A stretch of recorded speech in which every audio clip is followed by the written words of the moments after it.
Деятельность Томского рыбзавода берет свое начало аж с конца 60-х годов прошлого столетия. И то, что с тех пор прошло полвека, а в стенах комбината ни разу не проводился капитальный ремонт, лишь полбеды. За последние годы показатели производства фабрики упали до такого минимума, что ниже некуда. Да и специалистов не хватает. А если они и есть, то никто не хочет трудиться за маленький оклад, говорят обыватели. Работа тяжелая, постоянно возимся с водой. Полноценных условий для труда нет. У нас очень маленькая заработная плата. Ну какой специалист согласится работать за 4000 сомов? Вот и трудимся сами.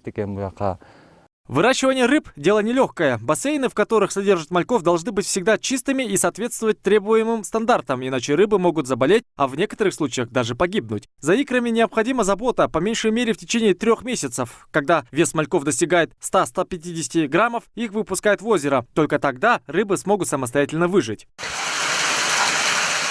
В этом году завод занимается разведением 3 миллионов мальков сик и 3 миллионов санкульских рыб. А вот форели в нынешнем году совсем мало, всего 400 тысяч мальков. Это напрямую связано с частыми селевыми потоками в регионе, которые смыли места размножения форели. Мы готовы к новому сезону, но из-за селевых потоков пришлось заново самим строить дамбу. Поэтому мы немного опоздали.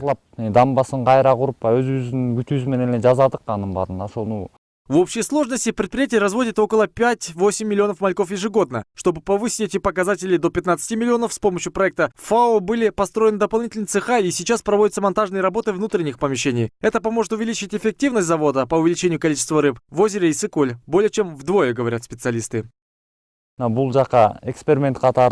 Мы начали экспериментальное разведение сиги и карпа 3 года назад в построенных цехах. Хотелось бы выращивать не по 2-3 миллиона в год, а хотя бы по 15, чтобы пополнить запасы озера. В этом нам помог проект ФАО.